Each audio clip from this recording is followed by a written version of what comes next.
professor in the hall, so we chatted for a second about Ukraine.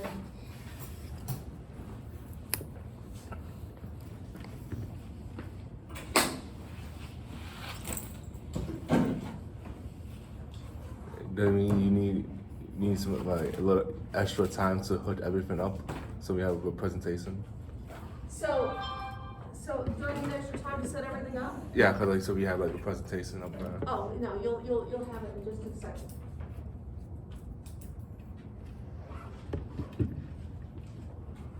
Right up. Okay, so what we're gonna do is I have posted on Blackboard under the assignment uploads the link to upload your Beautiful and the Damned book review, which is due Friday by midnight, okay? And for anything at all that you have still outstanding, you can do it better late than never, okay? And what I'm gonna do is I'll post an announcement later this week where I sort of give you my final hard deadlines. I'm willing to take this stuff late, but I do have, at some point, I have to, put an end to it because I have to get everything graded, for the university. I start my own deadlines I'm bumping up against. But if you have anything, sort of outstanding, get it done. Because the thing is, there aren't that many grades in this class, right? And they're all major grades, so get that stuff done. Okay, so let's see. So we have this week, and then we have the start of next week, right? And this is a Monday, Wednesday class. We have 2 classes next week as well. So do we have a full week next week? I don't know, I'd have to check the schedule, but I think that we may have 2 classes next week. So let's see, where are we? Oh, shoot. Okay, hang on. Get my fonts. It is going to take a second, but just a second. Hang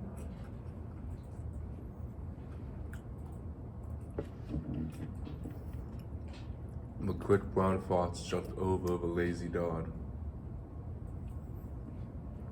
That's the sentence that uses every letter in the alphabet, right? Yes, I think so. I think that's right. That's my understanding. All right. Okay, so good to see people are finding their way here. This is not permanent. The lock on the other room was not allowing us in. I don't know why that was. Okay, so let's go back to depression, and I just want to sort of go back a little bit and discuss some big picture stuff here, because we have gone kind of back and forth on this issue of government regulation. And this has been kind of a through line for this course, and I've emphasized it more at times than at other times, but we started off in the late 19th century when we had essentially an unregulated economy, and then we moved to the progressive era, where there was a real effort to try and put some regulations into place. And then in the 20s, they started rolling back those regulations. And then the Great Depression hits, and we are sort of faced with this issue of regulation. And the issue about what's the proper role of government in the economy, right? What role do we want it to play? Because that's really what it comes down to. And we know that that there's a strong streak of laissez-faire in the United States about people, from the late 19th into the 20th century, people saying, well, we don't think that it's appropriate for the government to be involved in the economy at all. And, we believe in small government, we believe in social Darwinism and letting people succeed or fail on their own. And so that had been the attitude of the sort of laissez-faire group. And also, this part's really important. Also, we saw, beginning with the Lochner case, we know that the courts, the federal courts and the Supreme Court, had taken into regularly striking down any kind of government regulation. So it's like minimum wage law, strike it down, right? Maximum hour law, strike it down, and find it unconstitutional. And this is coming from this place of laissez-faire, that they don't believe that government should be intervening in the economy.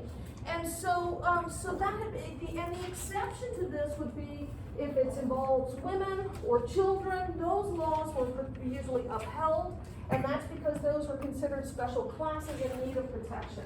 But just sort of across the board, minimum wage law or maximum hour law, striking that puppy down. And so that laissez-faire attitude is the thing that sort of is being wrestled with all this time, right? That's what the progressives were reacting against that, right?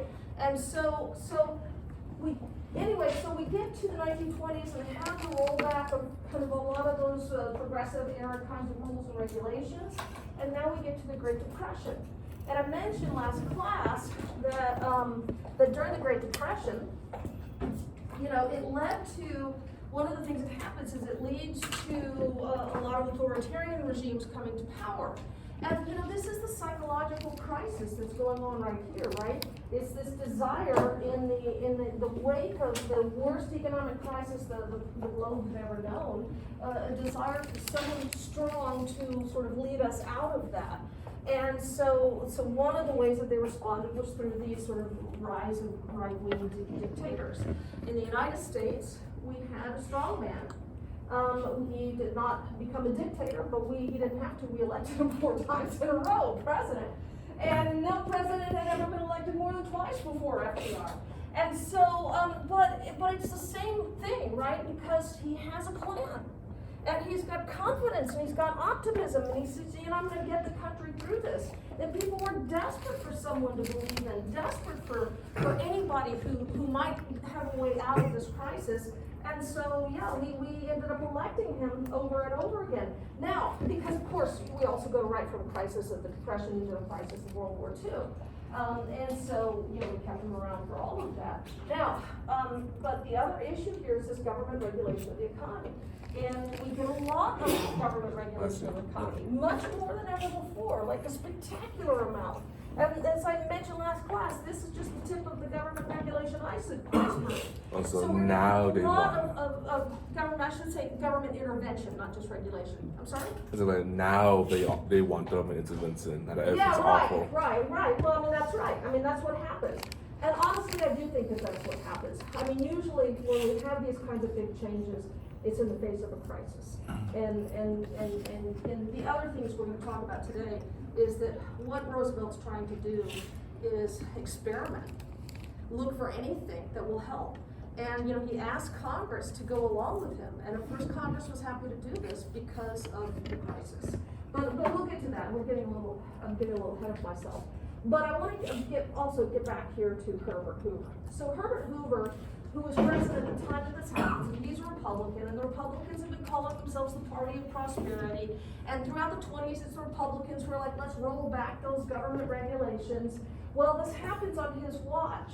And so I just want to go back here for just a second and talk about where he's coming from. And I talked about this last class, but it's that he's actually okay with the idea of having some cooperation between business and labor and government. He feels like government does have a role to play in this crisis. The question is, how big a role should they play?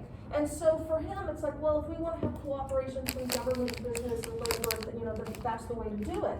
But what he isn't going to do is deficit spending. Maintaining a balanced budget was very important, so he doesn't want to do any kind of deficit spending. And he also doesn't want to give people money. That's the last thing he wants to do is start like what we today would call welfare. Back then they called it relief. He doesn't want any relief, just handing people money for nothing. He says, that's bad for their self-esteem, right? It makes them dependent on government. So that's sort of his starting point. And so ultimately, the first thing he did was have this meeting at the White House where he brings in labor leaders and business leaders, and the business leaders say, okay, we promise not to cut wages during the remainder of the crisis, and labor leaders say, well, we promise not to go on strike. And Hoover's like, well, okay, that's done. I fixed the problem. Only, of course, it doesn't fix the problem. And so the next thing they tried were these 2 items right here that we mentioned last class. And both of these are really about about putting more cash into the hands of businesses and like savings and loans, who then loaned the money out to people. And because he believed that it was tight credit had really led to the depression, and so he's trying to make it easier for these businesses to get cash and to expand. But as I mentioned in the last class, the problem here is that the businesses weren't seeking these loans, they weren't seeking this easy money, they don't want to expand because expand to do what? There was no demand there. Why would your construction industry, there's no demand for new houses. There's no demand for these products because nobody had money. And so what this does is it's sort of taking a supply side approach by putting money into the hands of these businesses. But again, if there's no demand, it doesn't matter how much money these businesses have because no one's buying the product. And so this becomes a major debate then that gets played out, not just during Hoover's administration, but during Roosevelt's as well, which is what's the best way to approach this crisis? Do we want to put money in the hands of the people and stimulate demand, or do we want to put money in the hands of businesses and deal with this on the supply side? And so that's a huge debate that's going to play out. And so this is more of your supply side approach, and it didn't work. Things just continued. And what happens then for Hoover is that the longer the depression goes on, the more he becomes kind of isolated from the public. And he stops giving press conferences, he's reducing the number of public appearances, and he sort of starts to project kind of a hopelessness and a despair. And so, the more that this goes on, the deeper he kind of seems to sink into a bit of a funk. Okay, so when we get to the election of 1932, and the Republicans' slogan is "Stay the course with Hoover," well, this is who came up with this slogan, right? Hoover, we have the worst economic crisis in the nation's history under Hoover. Staying the course was probably not an option. And also because on the other side of this you have Roosevelt, who is projecting confidence and optimism. Roosevelt's just a force of nature. And so, I don't think Hoover stood a chance in this election. But, this is where we stopped. But what happens with the Bonus Army is really going to seal his fate. So the Bonus Army was comprised of some 15,000 World War I veterans. And they had been promised a cash bonus for their service in the military. But they weren't supposed to receive that bonus until 1945. Well, here we are, and it's, 1932, the Depression's, going to be peaking, and the Depression peaks in the winter of 1932 to 33. Well, I say peak, it's worst during that winter. And they want their bonus now. They need that money now. They don't want to wait till 1945. Yeah. Can you go back to the page? Go back to the last slide. Yeah. Why is the newspaper segregated Negro and whites? Like, how do you segregate a newspaper? I don't know. Maybe actually this is a probably trying to reach out to them, and maybe this is just like an invitation to both groups. So that's probably what that is, to say that this is going to apply to not just whites, but also to African Americans. That's probably what that's all about.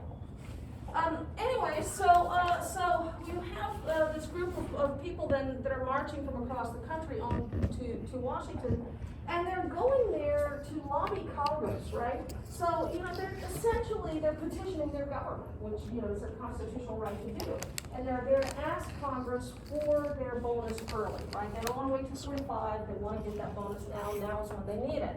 The problem that we have with the Bonus Army is that these guys are broke. It's the Depression.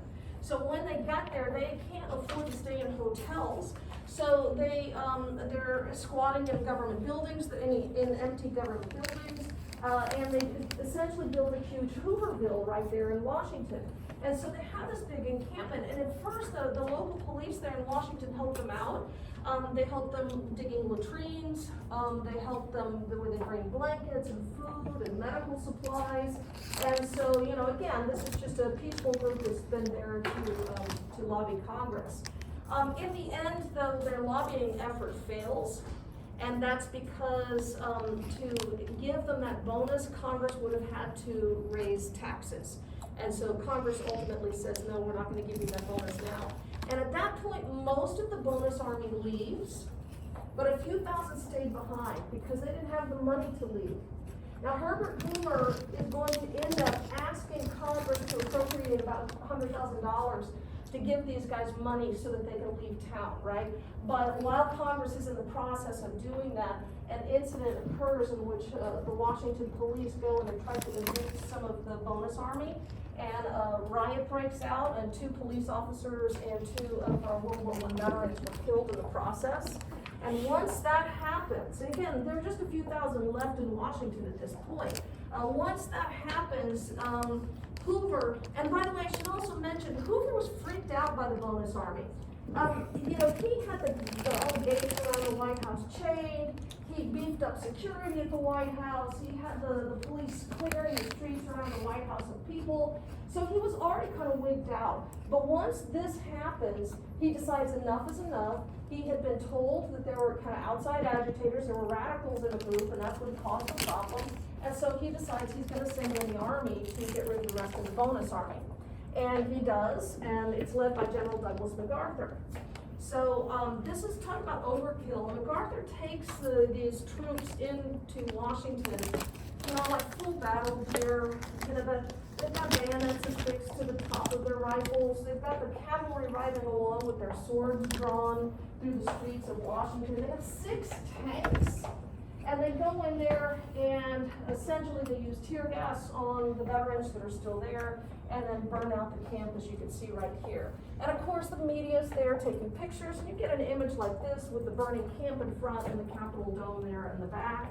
And all of this makes Hoover look really bad, because it makes Hoover look like he doesn't care about the plight of these, you know, homeless veterans who are suffering so much during the Depression. And the fact that they sicked the troops on them, and you know, you're ending up with pictures like this, all of this kind of just again seals Hoover's fate. And you know, it's kind of Hoover's Katrina. You know, this happens in presidency sometimes. It's the reaction to an event or a non-reaction to an event just reinforces the view that the public already has. And for the public, a lot of people in the public, the view that they had was Hoover isn't doing anything to fix this problem. Hoover's sort of shutting himself off from the American people. And now this again just reinforces that view of everything bad they thought about Hoover. Okay, so election in 1932, and Roosevelt wins. All right. So let's get back. So we're going to start with the New Deal. It's usually broken up, the first New Deal and second New Deal. And what characterizes the first New Deal is a very top-down approach. And what they're going to try to do is use cooperation between government and business, but again, a very top-down approach. The second New Deal is going to be more focused on small gains for the middle classes. But this is your shot at glory right here. We're going to really try to take over huge swaths of the economy and see if we can't fix this.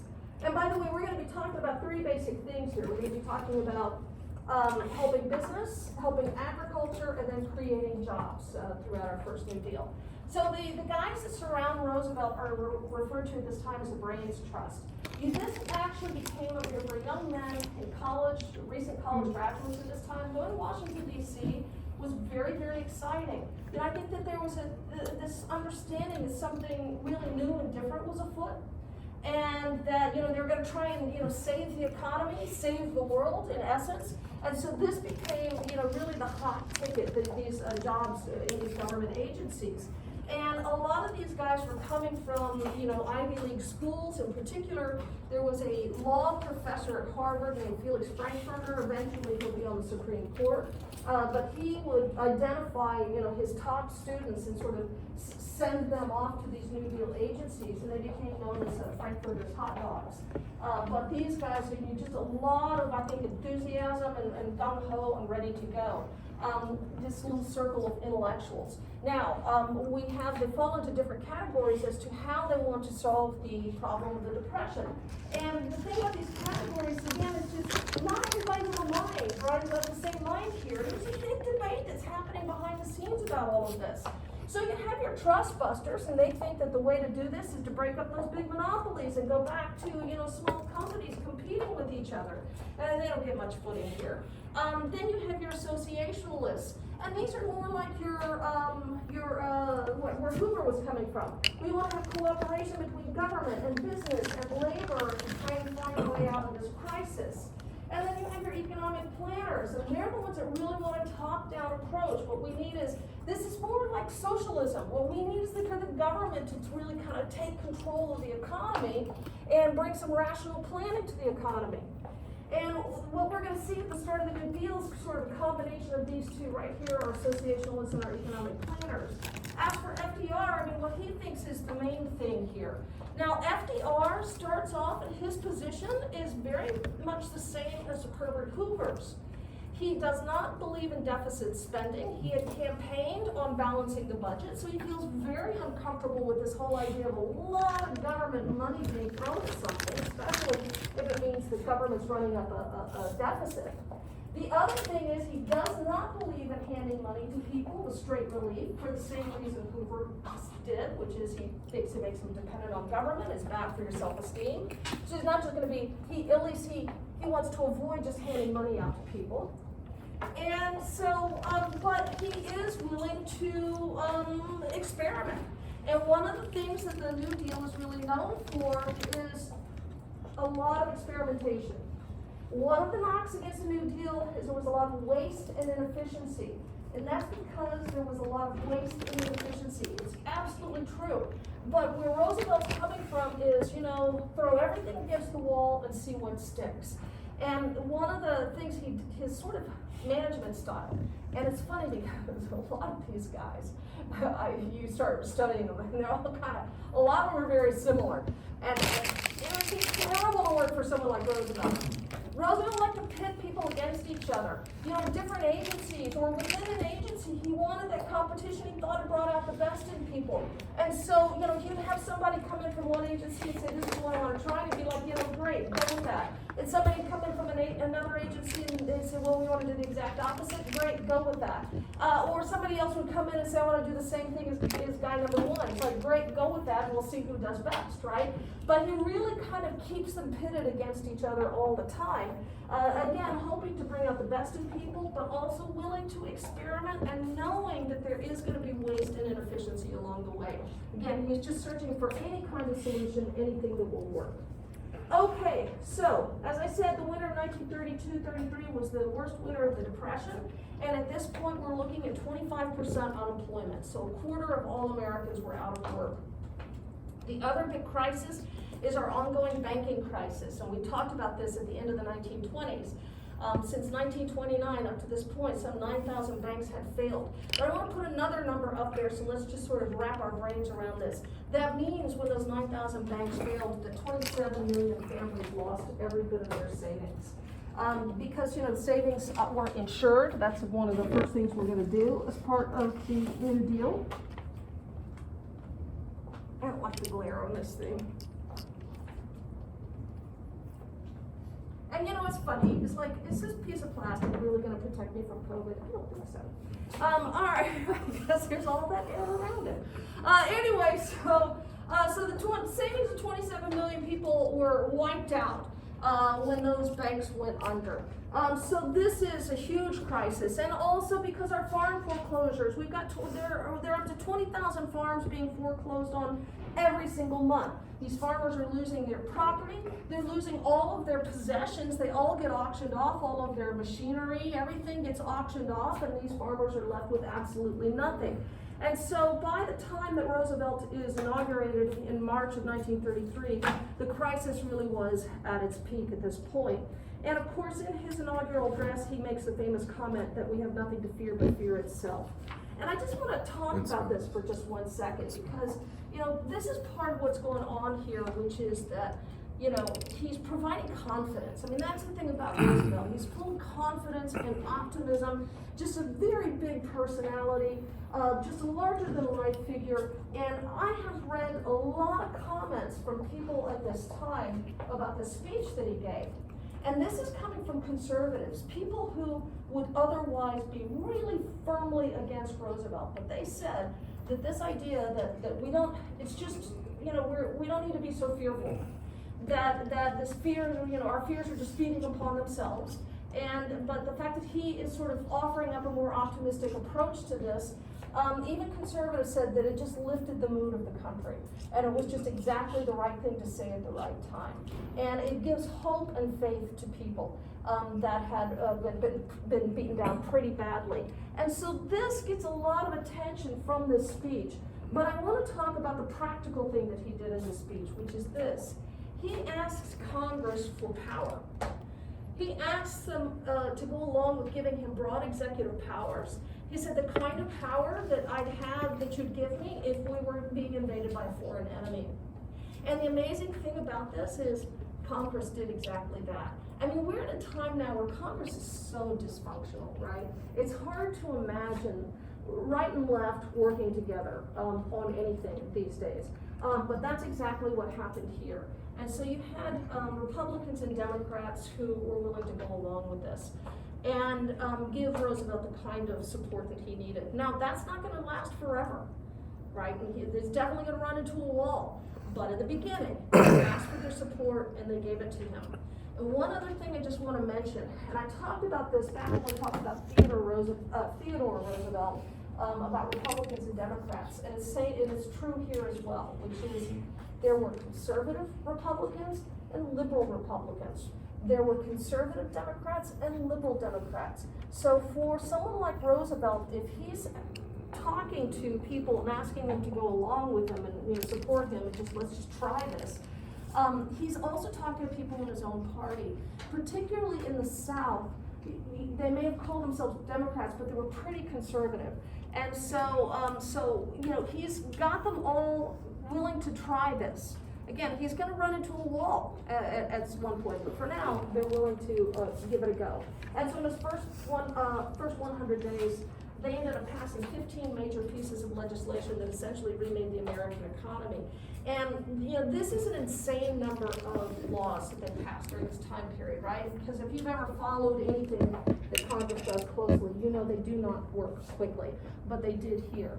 And ever since then, this first 100 days has kind of become the benchmark now for presidents. I think these days they look at it like, you got that first 100 days to try and get something really big done. And after that, you're going to kind of run into a wall, right? Especially after you get to any kind of midterm elections, you lose seats. But that became the benchmark, an unrealistic one, pretty much, though. Yeah. Oh, sorry, I was just telling you that I think you had a question. Oh, I'm sorry, Najee. I'm just up here. Blah, blah, blah. I was gonna ask, did executive And you can, by the way, orders just call out too if I'm just like, bleh, Okay. Go ahead. Did executive orders exist before, Yes, the executive orders did exist. okay. But he is doing most of this working with Congress. They were called something else. They weren't called executive orders. They were called,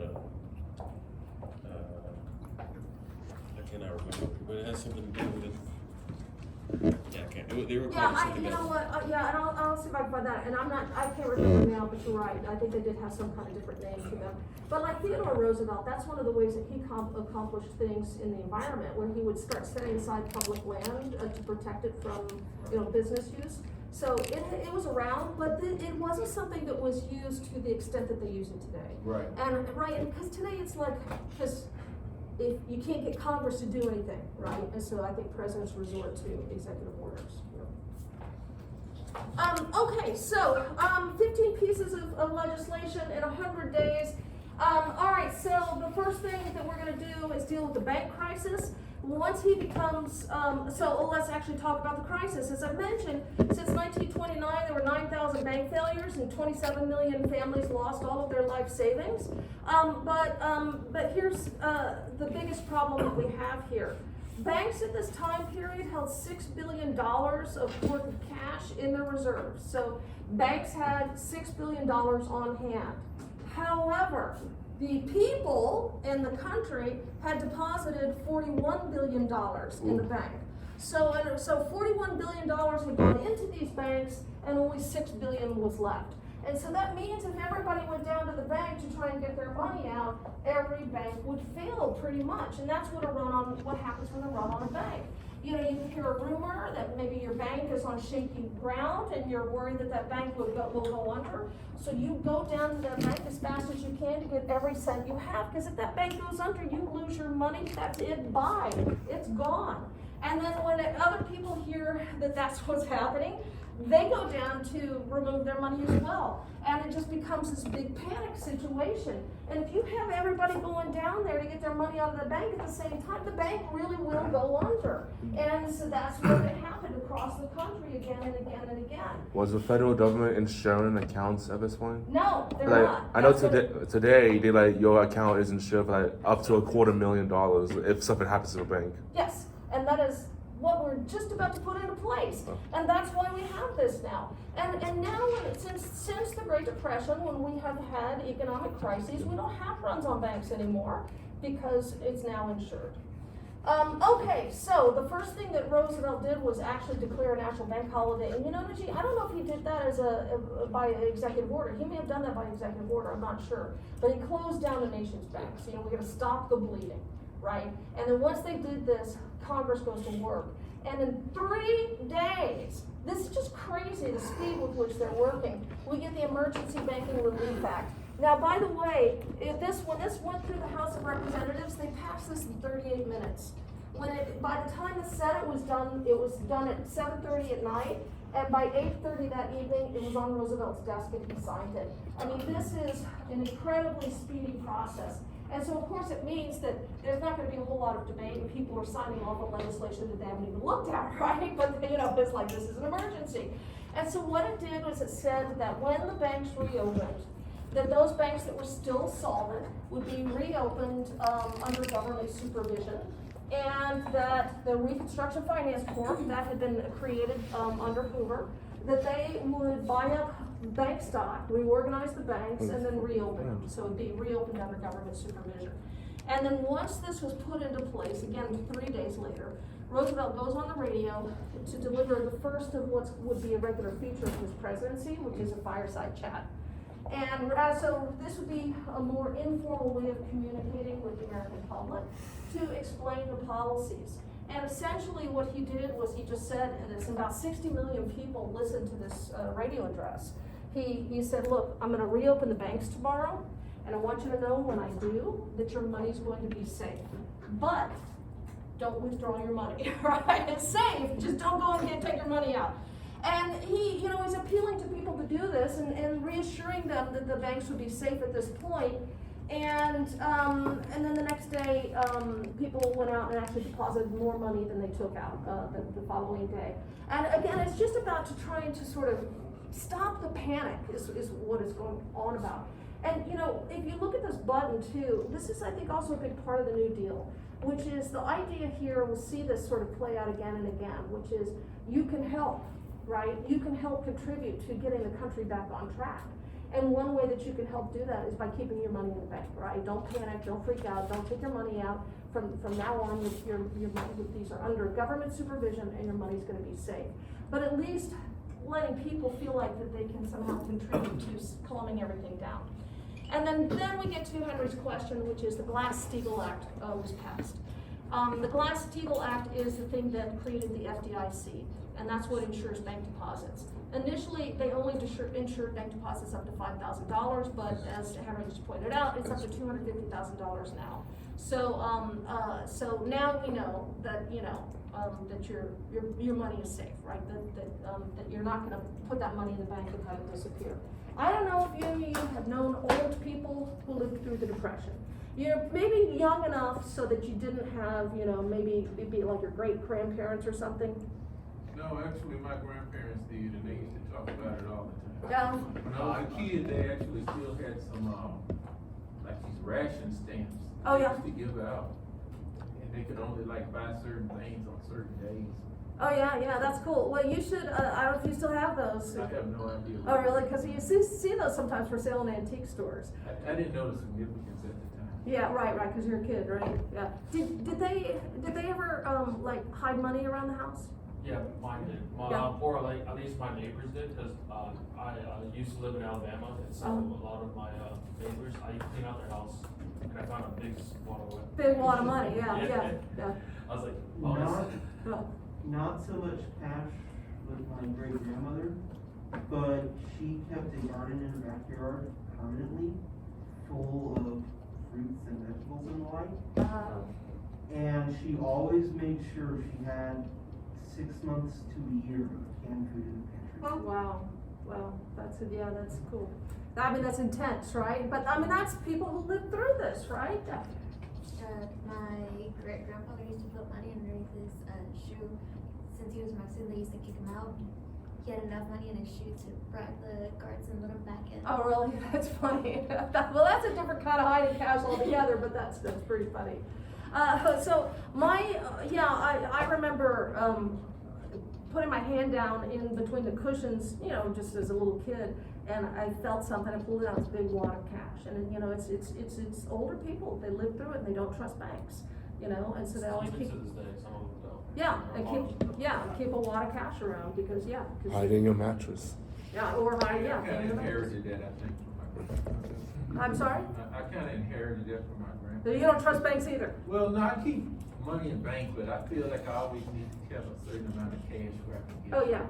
Yeah, I'll tell you, you know, it's funny, I remember, my next door neighbor was in, New Orleans, she's from New Orleans, and she was there during Katrina, and she said, you know, none of the ATMs worked for a long time, it's like, you needed to have a lot of cash on hand, you know, to get through that. I recommend gold coins, because it'll only go up in value, cash will stay the same value. So, All right, so we're getting ready for the end of the world, folks. Start your vegetable garden and start hoarding gold coins, and you'll be okay. Now, By crypto. yeah, but like, they do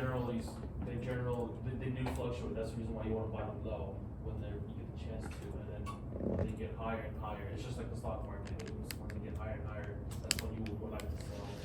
Then when they go down again, you can buy more. Gold. They would generally stay roughly in the same sphere of value that like a dollar, like US dollar is just a piece of paper when the world goes down.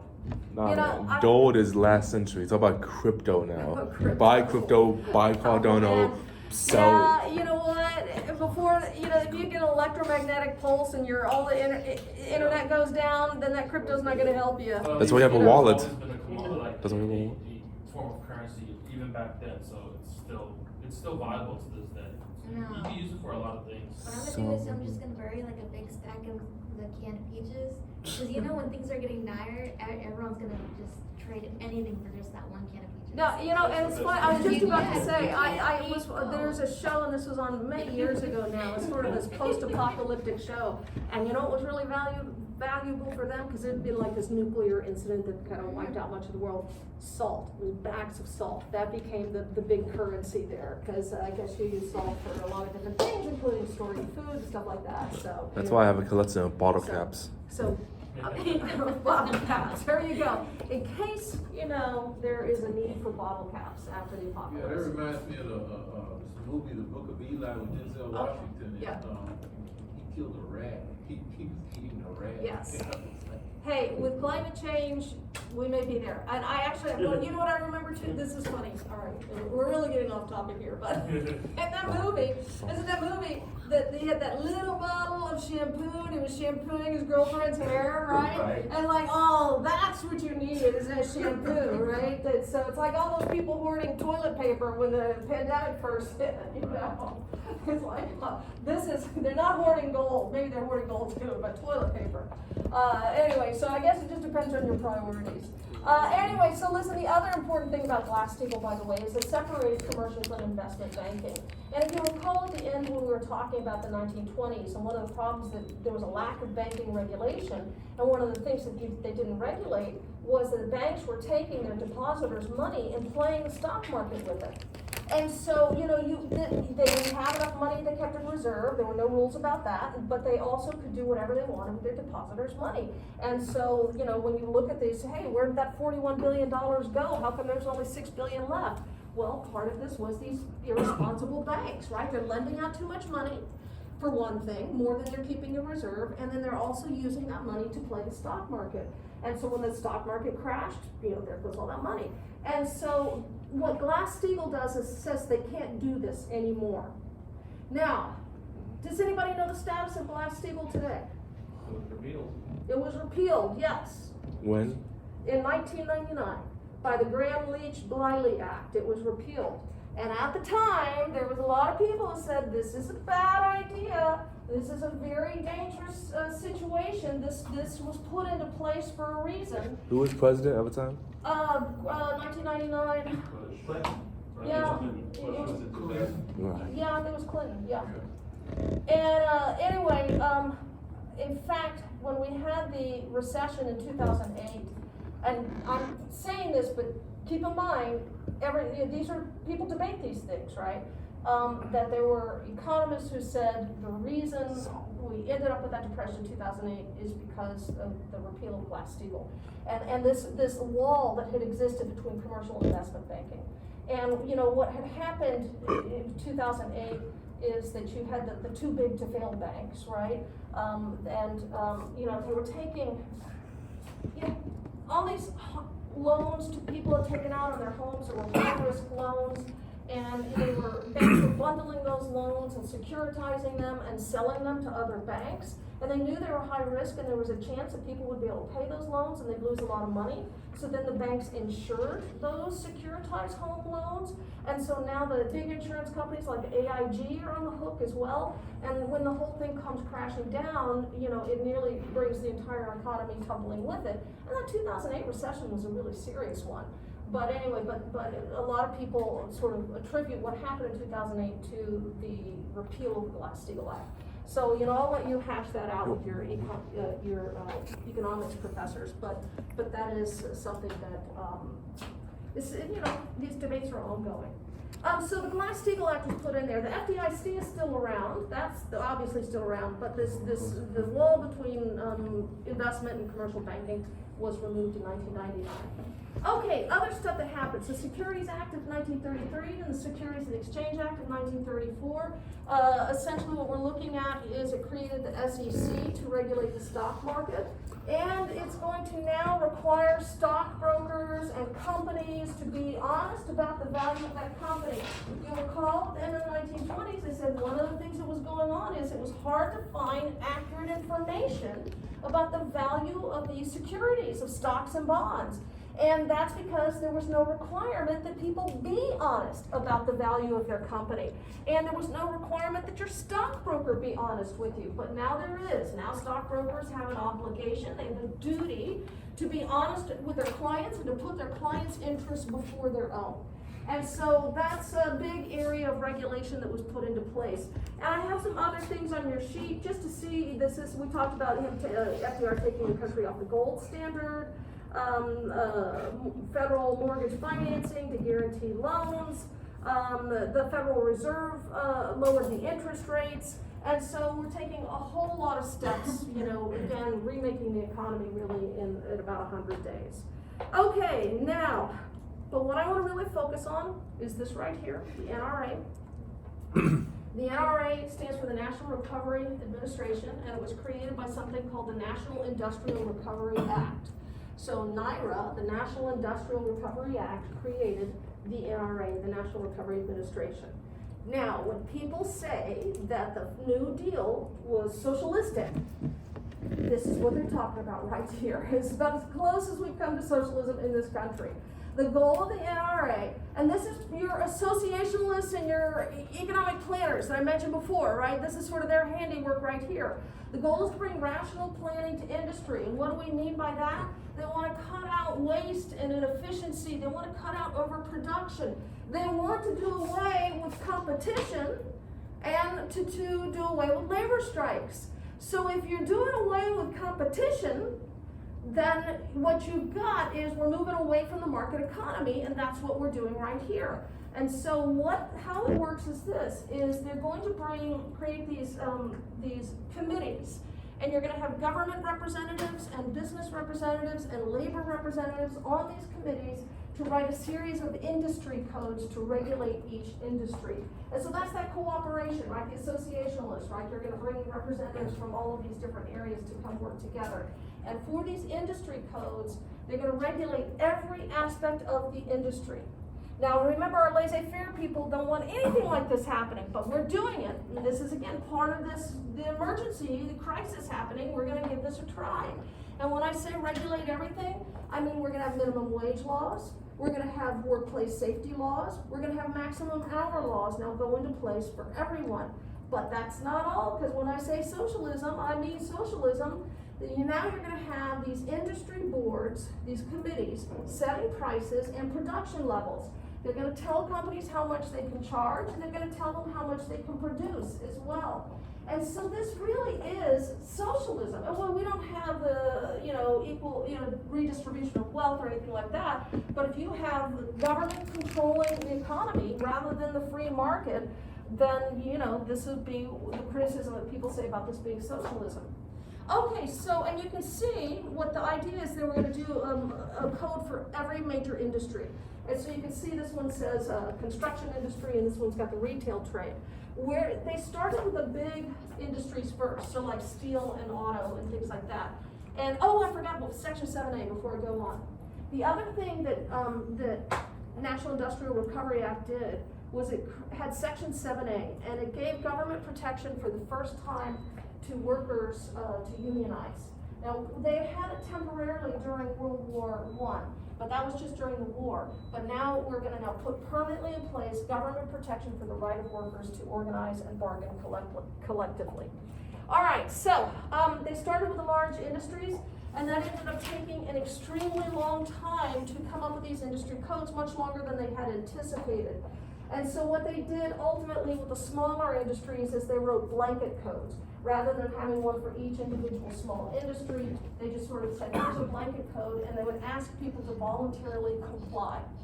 And if they voluntarily complied, then they could hang in their business this NRA poster and the mascot of the Blue Eagle.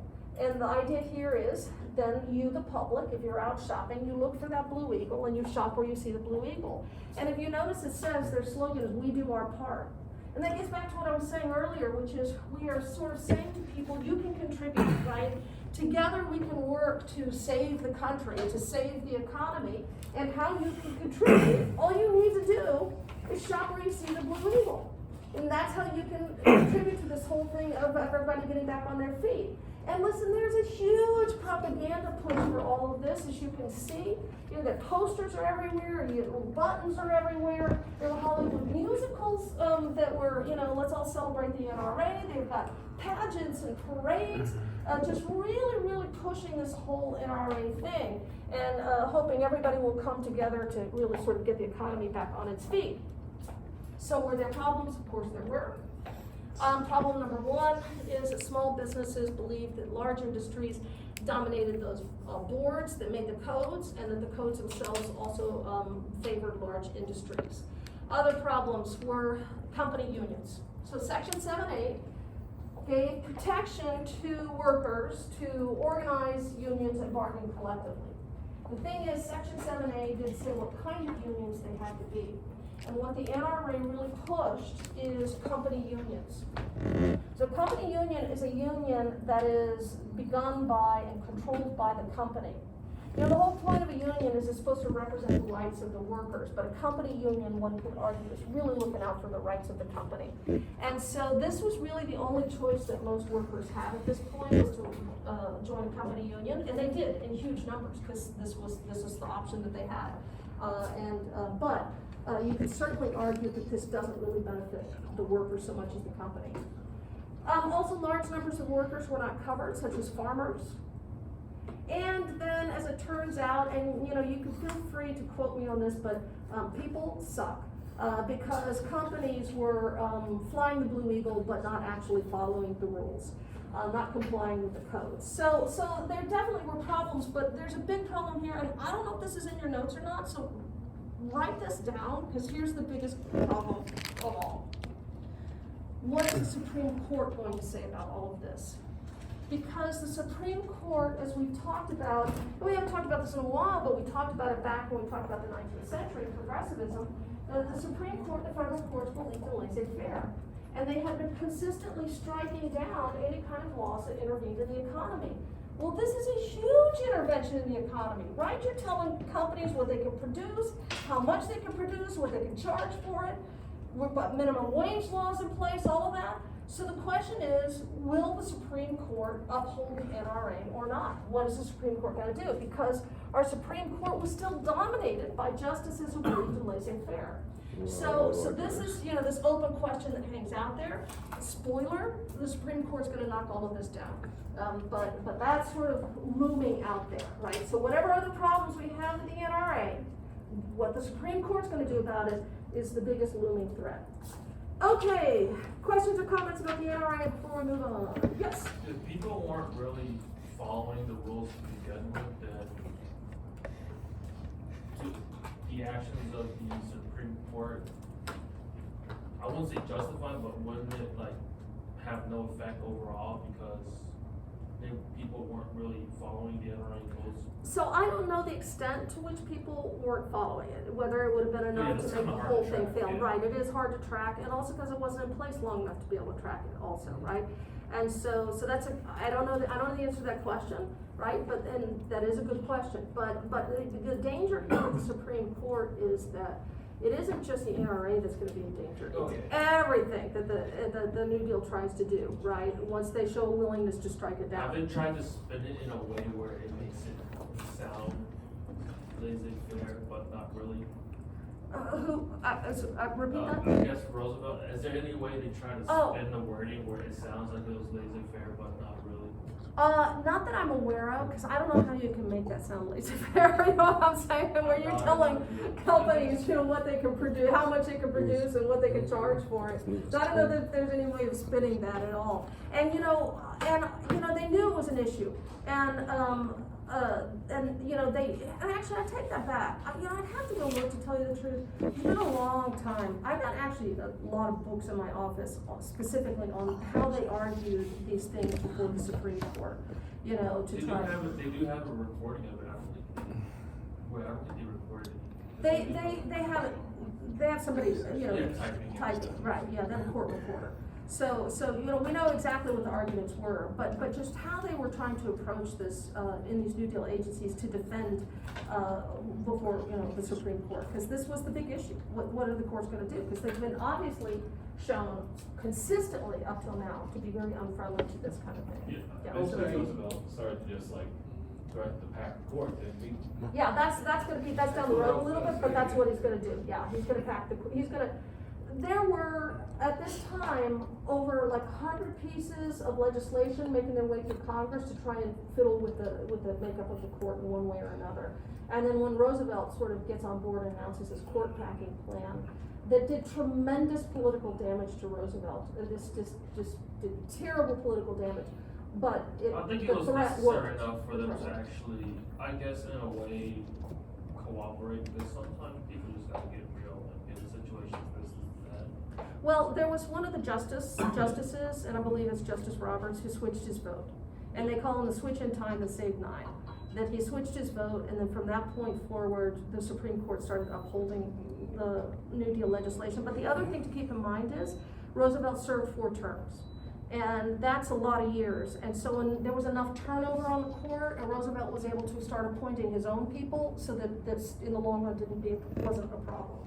Because a lot of these guys were older, and so they're kind of on their way out of that time. And once Roosevelt started to, he didn't have to do the court packing where we're going to increase the number of justices, but he did do court packing with this. I'm just appointing my own people now as they start to retire or die.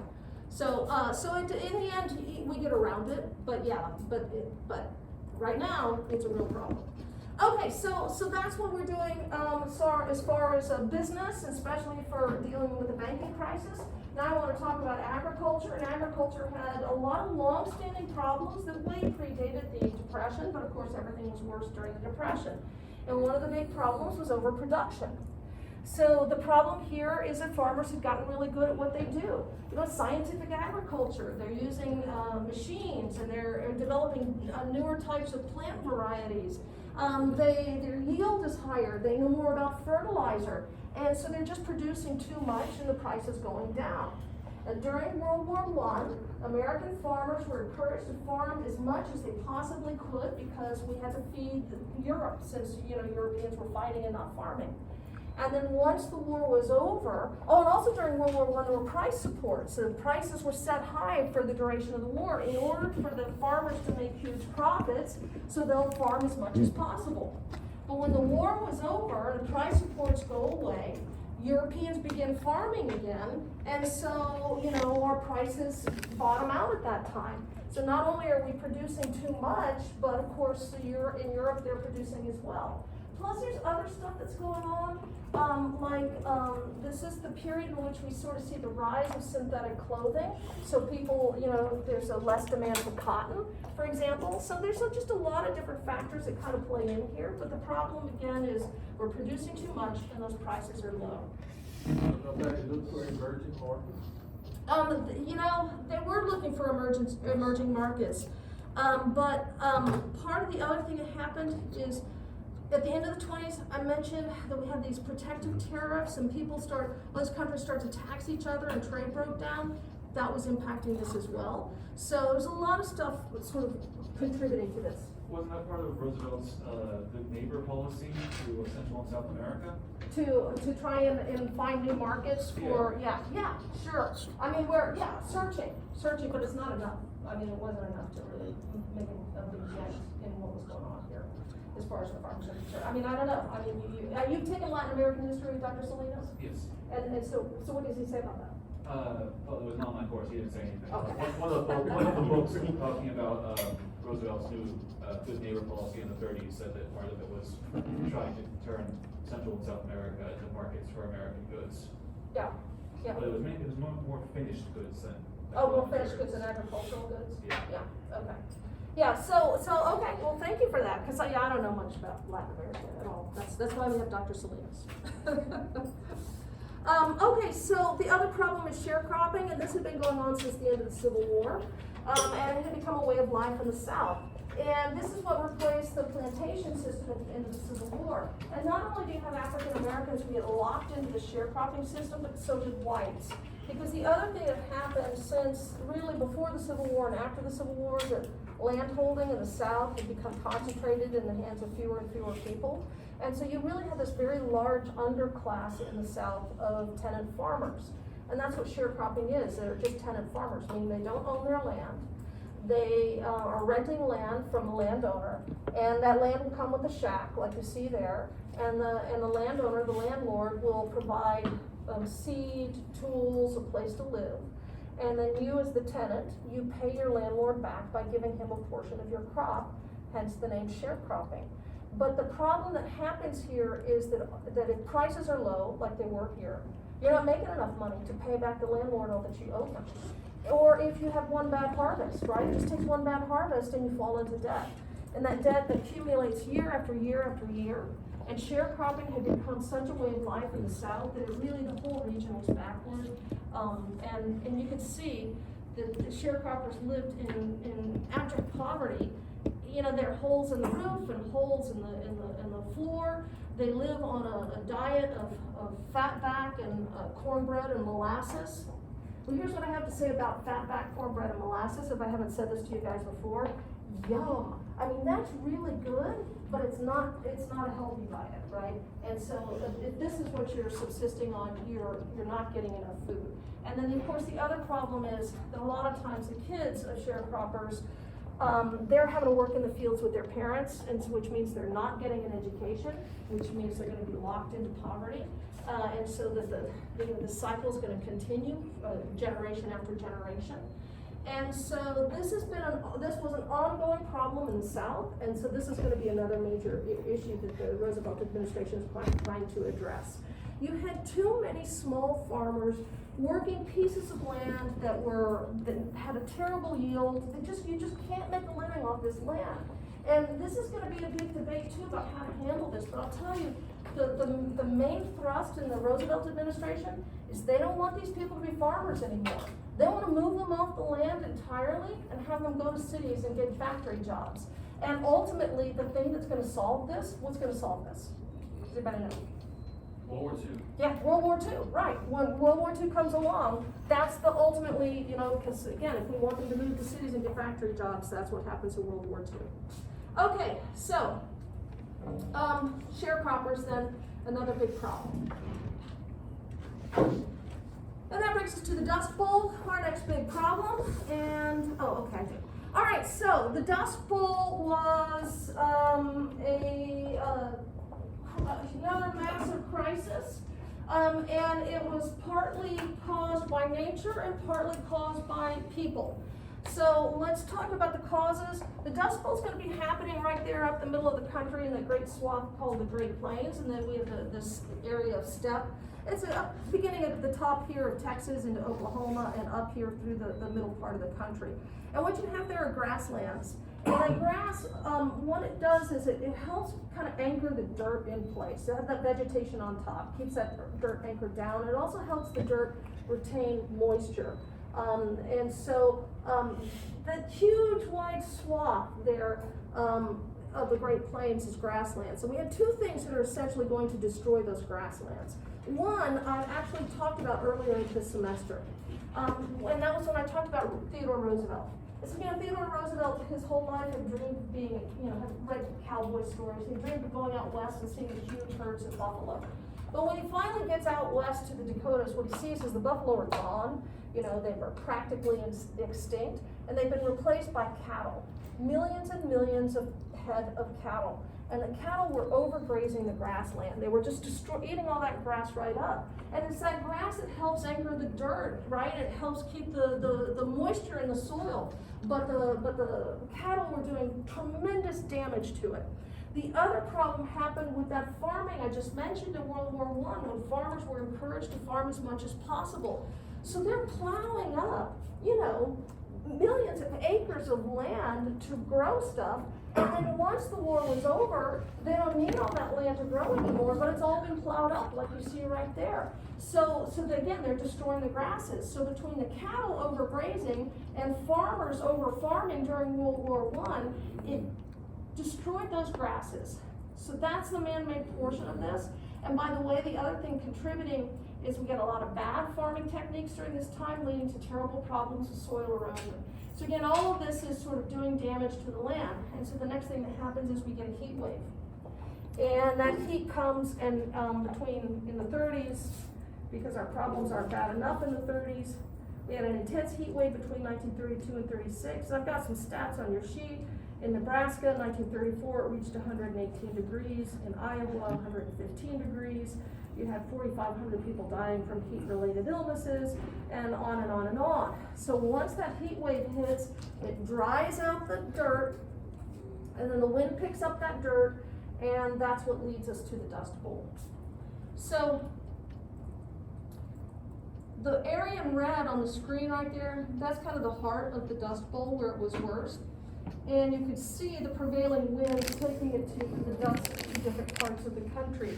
And by 1932, the Dust Bowl had started, but it's when we get to 1934 that things take a more serious turn after 1934.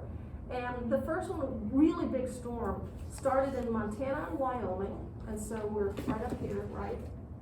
Started in Montana and Wyoming, picks up dirt and dust, drops a bunch of dust on Chicago, drops dust here in Boston and New York, and there were ships 300 miles out into the Atlantic that reported dust on the decks of those ships.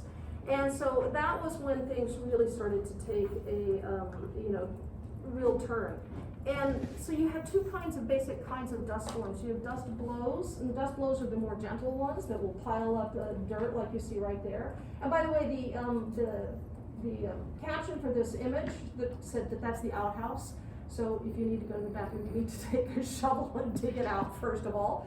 And it would pile up around fence posts and actually would get high enough so that cattle and horses could, just walk up over the new dust hill and wander off the countryside. But the real severe dust storms are called black blizzards. And this is the one that people thought, would be really scary, as you can imagine, right? Because you could get to complete blackout conditions. In Amarillo, Texas, in 1934 and 1935, they had dust storms that totaled 908 hours, and that's just in 1935, in 1 year. They would go weeks and weeks out of time without clear skies. In Amarillo, they had reached zero visibility, a total blackout 7 different times, including one blackout that lasted 11 hours. People were panicked about this. They didn't know if this was the new normal. They didn't know if this would ever end. And if you get caught out in something like this, well, actually, let me read something that was from a newspaper in Kansas City. It said, all we could do about it was just sit in our dusty chairs, gaze at each other through the fog that filled the room, and watch that fog settle slowly and silently, covering everything, including ourselves, in a thick brownish gray blanket. The doors and windows were all shut tightly, yet those tiny particles seemed to seep through the very walls. It got into the cupboards and the clothes closets. Our faces were as dirty as if we had rolled in the dirt. Our hair was gray and stiff, and we ground dirt between our teeth. So you'd try masking tape along your windows, or they would soak rags in paraffin, which is like wax, or you felt strips to try and keep that dust out of the house. They take dish towels and wet them and just sort of flip them through the air, trying to just get that dust out of the air. If at night, you try not to turn over in bed, because every time you do, a cloud of dust would come up. And they would sleep with a washcloth over their face to try and protect themselves from breathing in that dust. But and if you get caught out in it, they talk about people, especially if you're elderly or a child, right? They're always hit the worst with these terrible respiratory infections, and they would come into hospitals and coughing up clumps of dirt. When they would do autopsies on animals, they'd find their lungs were just filled with dirt. After these kinds of big dust storms like this, you'd see the countryside would be littered with the bodies of birds and rabbits, and it would cover a river and cause a massive fish kill in the river. And also, look, this is also going these are storms a lot of the time. And if you're out there, it's like 60-mile-an-hour winds, and that it will just scour the paint off of a vehicle or a tractor, ruin the engines, dust so thick on ceilings that rooftops that it would collapse the roof. Just get into stores and then have to sell off all their product at reduced prices because everything in the store was ruined. And so, this obviously has a devastating effect. Has anyone here, and I have in Big Bend, has anybody experienced a sandstorm at all in your life? Yeah, a little one in West Texas. In West Texas, yeah, that's where you would have that experience. Yeah. I mean, I was on the beach on a really windy day. Does that Really count? windy beach. Yeah, well, you get the idea, right?